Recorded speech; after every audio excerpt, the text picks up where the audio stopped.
Hi guys, so I hope you like the look of these awesome orcs, and these are by Mr. Modular Orc, and there's a link down below guys to where you can get hold of these files and, well, many others.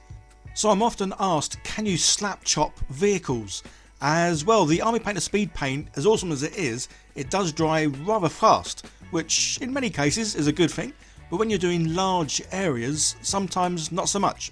So yeah, I'm going to show, well, how I painted this awesome looking orc helicopter, and yeah, I slap chopped the whole of this. So the great thing with the Mr. Modular Orc stuff, it's very versatile and modular, and I love the fact that it does come in parts because, well, it is fun to build and assemble things. And this certainly was fun to build, although I've done a bit of mix matching. So my plan here, obviously this little set does come with a triangular piece that you print out and put in the centre there, but I like the idea of trying to make it look like it was free floating. So that's why I printed off this little stop sign and the guy sort of hanging off the side there on the rope, as I'm going to use those to, well, to hide the metal sort of little frame I'm going to put inside.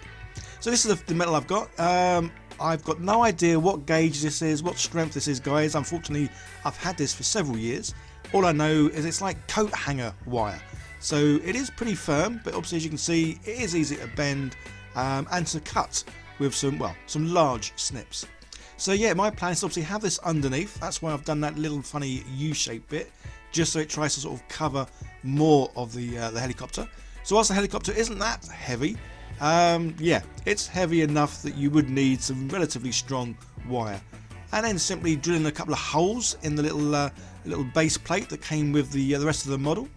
I can then just slot my wire frame through it, and yeah, I do like sort of hiding wires and bits, and I was contemplating putting some lights on this as well, as I could have had a little battery pack underneath this base, and the wires, well, going up these wires. So yeah, it's just a case of bending it. So this stuff is strong, but obviously, yeah, I'm a bit stronger, and I can just bend it nice and easy, and then yeah, it's nice and flush, and it will sit on the desk perfectly, and yeah, it takes the weight of this, yeah, rather nice. So very pleased how that's come out. So obviously this little sign, I'm going to turn it into a no parking sign, just as, well, that seems a bit funnier for these orcs, as they're kind of like resting on top of it. If you do take a look at Mr. Modular Orc stuff, you will see that I've kind of mixed, well, a couple of his helicopters in together here. As this chap hanging out the side, and there was another gunner that I've used, and they actually come from a different helicopter. I think there was 3 helicopters in total. And again, this is why I do love Mr. Modular Orc stuff. Obviously, one, it is all orc related, which is just awesome because I just love orcs. And 2, yeah, you can mix and match so much of the stuff. As in all the other vehicles, or sorry, all the people, they all come like with separate hands, arms and heads, which means you can sort of change the outlay of each and every one, which is just awesome. And as you can see, everything just gets glued together, fits in place perfectly, and yeah, as I say, obviously this hobby, I do love painting, but I also do love assembling stuff. Yeah, it kind of takes me back to, I would say, Airfix days. But to be honest, I probably had about 2 or 3 Airfix kits in my entire life. Yeah, most of the stuff I did, I'm very much brought up on Blue Peter and Take Heart. So yeah, making things with just sort of boxes and rubbish you'd normally throw away, good old double-sided sticky tape and all the rest of it. Yeah, I love all that. But yeah, assembling things is fun, especially when you are obviously changing it a little bit. And yeah, I love how this has come out. I think it looks awesome. So just a few areas I just need to tidy up. My good old favourite stuff here, good old grout, and this is just going to help, well, kind of like hide the metal frame into, well, this post, and as I say, the rope ladder on the other side. And also, obviously, there's that centre bit which should have had, well, the support that comes with the files. But yeah, so I need to hide that as well. So again, good old grout. Because this stuff's relatively cheap, so I don't mind using lots of it to sort of, well, fill some big gaps, holes, and all the rest of it. So that didn't take long, and then it's the fun bit of the painting. And yes, obviously we are going to slap chop this sucker. Lots of little areas, little nooks and crannies, but that's fine. We can use a variety of dry brushes or the sizes to sort of get in everywhere. Obviously, first thing I'm going to do is prime it with the Colourforge matte black. I've been using this stuff now for a good few months, and yeah, Absolutely love it, and it certainly is the best matte black out there. Although they do a whole variety of other colours, which I have started using, which is pretty cool. And then yeah, dry brushing. Using a relatively large dry brush here. Sometimes it fits in the gaps, sometimes I have to like push it in, and well, I twiddle it around. And that seems to sort of like get in all the nooks and crannies. But say the thing I love of this is, if you can't get into that nook and cranny, then it means it is going to be like a dark area, which is probably good because it's probably in a recessed area, or in this case inside this this helicopter. I didn't do any, well, I didn't do any painting actually, any painting, any dry brushing. I just left it nice and dark in there, which is pretty cool. So yeah, got to this stage, and now, well, the easy bit of applying the speed paints, and I'm going to apply them using some lovely new brushes I was sent to me by Rosemary and Co. I'll leave some links down below, guys, to these lovely people. And yeah, they sent me a whole variety of different size brushes, and also 2 different sort of, well, size brush holders. Yeah, I'm not too sure what the rest of the brush is called, I guess, but yeah, 2 different sizes. Again, a whole variety of sort of brush or bristle sizes, which is just awesome. So thank you so much to Rosemary and Co. And I say, link down below, guys. Go and click on that, and yeah, check out their wonderful stuff. So I'm going to use camo cloak for the helicopter, as yeah, I want it to look, well, like a sort of an army sort of version helicopter. So green seems to be the way to go. So guys, you've often said you like the longer videos, so I hope you're sitting down comfortably with a cup of tea or a paintbrush in hand, as this is going to be a relatively long one, as I'm going to show every single step-by-step guide to what I'm doing and showing all the paints I'm going to be using. So the great thing with this helicopter is it's got lots of lovely panels, and this is where obviously you're saying earlier about painting vehicles.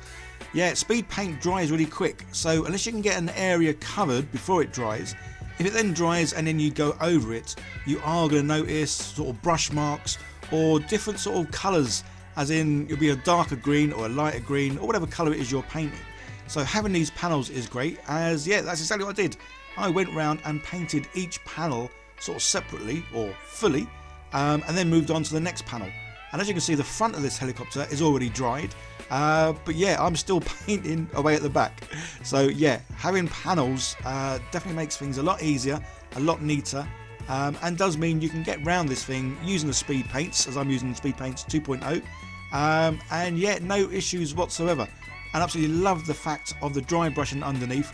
Quite a lot of darker areas, obviously I couldn't get the brush into, have come out a very dark green, which I just think is amazing, as there's no way I could have done this, well, if I painted normally, for me to sort of paint lighter areas and darker areas, yeah, I generally make a mess, don't enjoy it, don't like it, and that's why, yeah, I'm painting lots of miniatures now, because I just love this technique.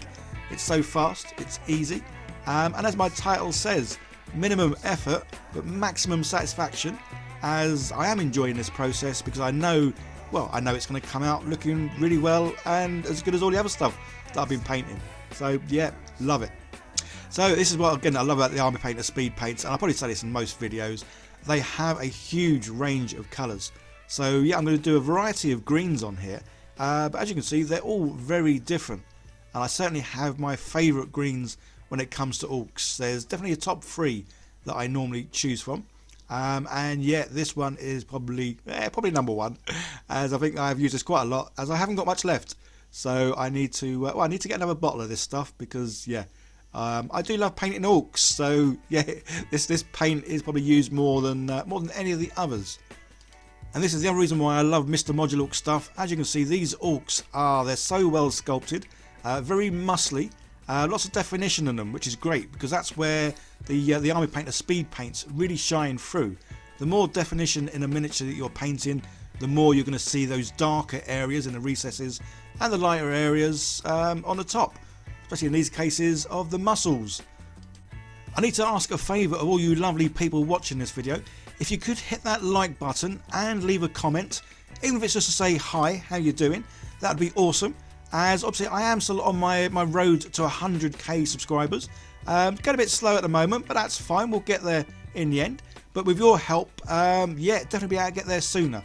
So any chance of hitting that like button, leaving comments, obviously subscribing if you are new here, and sharing this video would be just amazing, guys. Also, let me know in the comments if there's any kind of particular, well, anything you want to see me paint, whether it's a vehicle of some sort or a big beast or whatever. Yeah, obviously my main sort of stuff I like painting is Warhammer. Obviously the Age of Sigmar, Necromunda, all them kind of ones sort of linked in with that. But as well as Dungeons and Dragons stuff.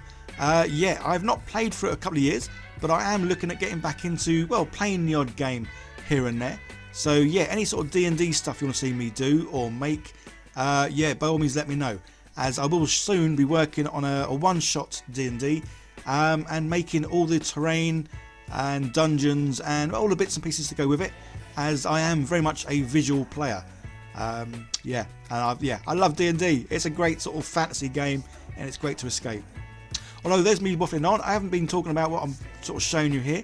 And obviously the rocks, as you saw there, I do use 3 different colours. Kind of mixed them in, and some of them are a little bit separate, just so the base does get that little look of, well, sort of stones that are different colours. And they've dried, and I love how it looks. Yeah, so this little diorama, or this little build, yeah, did it in a day.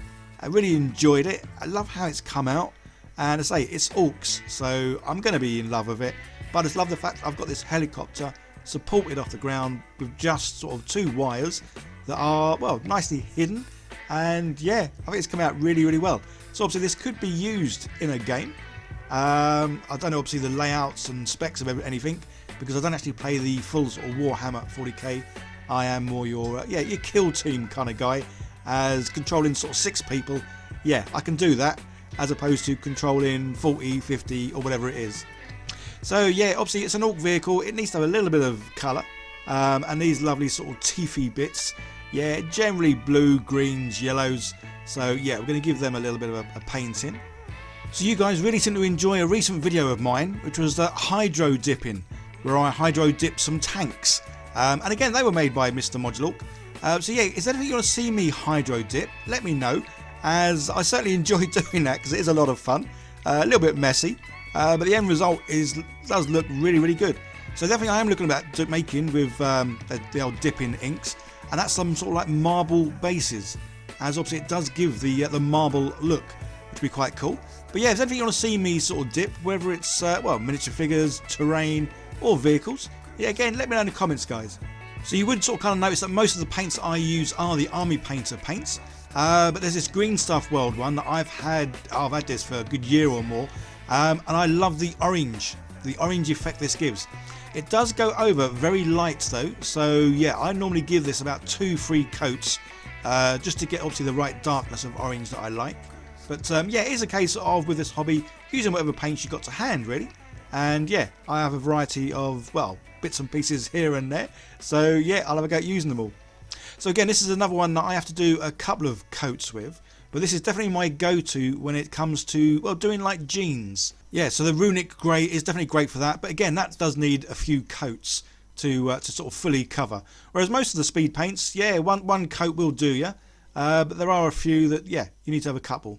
And again, just like I love all the greens that I've got with the Speed Paint 2.0, there's a lot of decent browns as well, which is really nice, because then you can do a variety of obviously browns for leather straps, buckles, little pouches and all the rest of it, and obviously the wooden handle of his axe there.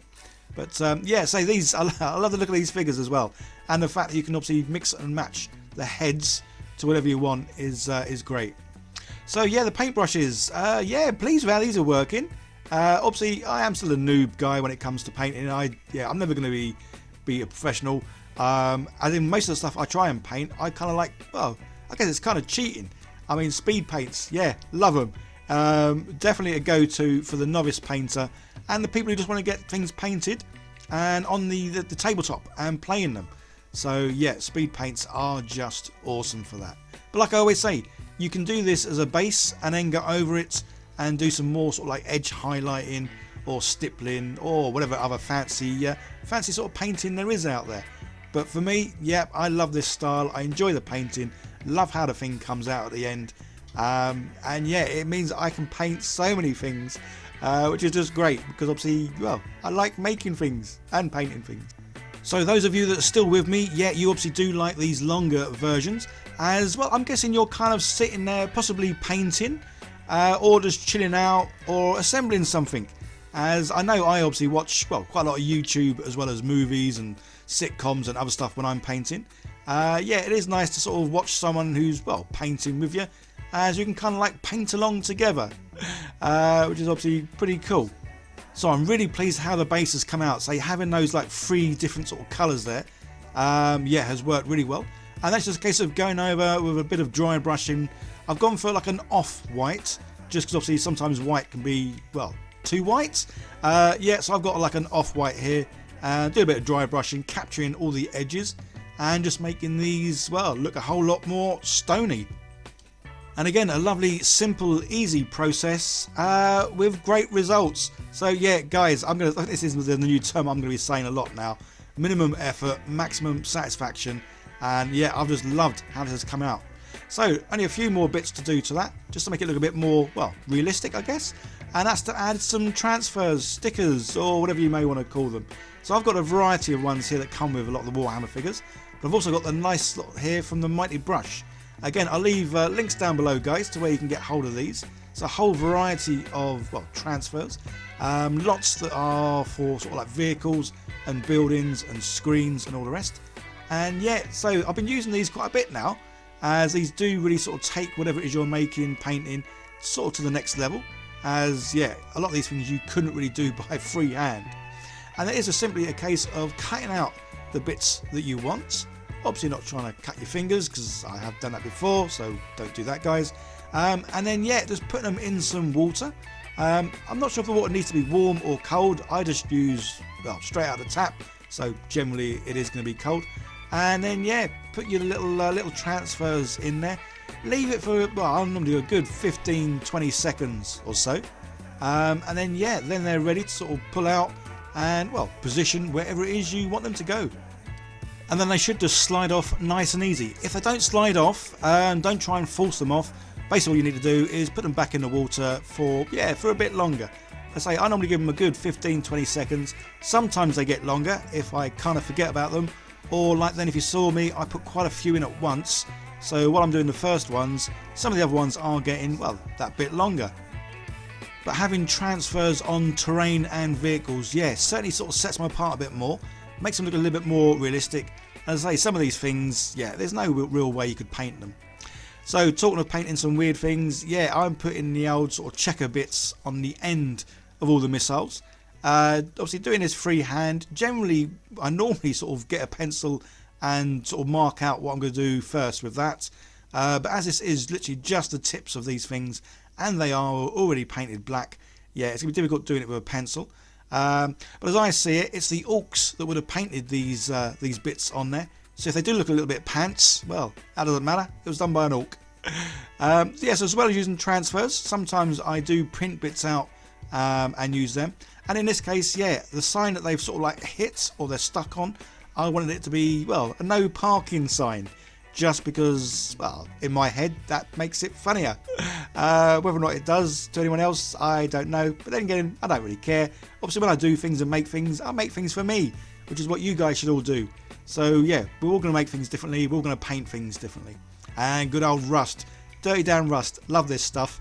It's simple. It's easy. Again, minimum effort, maximum satisfaction. So with this stuff, if you've never used it before, all you need to do is get it neat out of the little bottle, splodge it here and there. Obviously I'm trying to go for nooks and crannies and where sort of panels meet, so that might be where water meets up and then the rust. And all you need to do then is get some water, wet the brush, and then you sort of like mix it in. Again, I'm just sort of dabbing it all over the place. So two things happen here. You're watering down the mixture, so you get some areas that are obviously more rust than others. And the other great thing is you put enough water on this, it starts dripping. So then you get some nice sort of like drip rust marks, which is really good. So I'm literally going over the whole of the vehicle. And yeah, love how it's come out. And as I say, there are areas that are rustier than others. There are sort of like water drip marks. And yeah, it just looks great. And one of the last sort of things to do with the vehicle, that's to just go over. And I've got some silver here. And I'm doing a bit of light dry brushing with that. And again, this just catches all the raised areas or corner areas, and just makes it look like it's been rubbed away. So whatever paint would have been there has been rubbed away to reveal, well, the metallic sort of look of the vehicle underneath. Again, nice and simple, awesome effects, and just, yeah, makes this then look like it is a metal thing. Well, a bit of a rust buckety metal thing, but yeah, love how it came out, and yeah, really pleased. So the base, obviously some of that rust has dripped onto this. Not too bad though, because obviously the base is kind of like sort of brownish kind of looking anyway. And then the last bit of Slapchop on here is some good old grass tufts. But as you can see, the grass that I'm using is more the dead looking grass, as well. This base does look like it doesn't get a lot of water on it. And there we go, it's all done and dusted. Not going to show the glamour shots again, because obviously you'd see them from the beginning. If you want to scroll back to the beginning, yeah, go and watch this video again. But this is how it's come out in all its glory. And yeah, absolutely love it. It's probably one of the larger vehicles that I've ever sort of printed off and painted. But yeah, every bit of this I absolutely love. Again, I am biased because it is Orcs, and they are some awesome guys, nice and muscly, don't take life seriously, and just out to have fun. Well, and to smash some Humi heads as well, I guess. But yeah, absolutely love it. And say the fact this is raised off the ground with sort of hidden wires, yeah, makes it even better in my eyes, and it's just glorious. So guys, please help me out and the channel. As I say, I really want to get that 100k subscriber special plaque thingy, and it's with your help I can get there. So please like, share, subscribe, leave comments, all that kind of good stuff, as well. YouTube loves that, and it'll help push this video out to more and more lovely people like yourselves. And well done to all of you for sticking round to the very end. That's much appreciated, as yeah, I love you guys. Okay, big shout out, thank you to all my lovely patrons and to all my monthly sponsors to help keep this channel going, really. So like, share, subscribe, eat cookies, all that fun stuff. You guys take care, see you in the next one. Bye for now.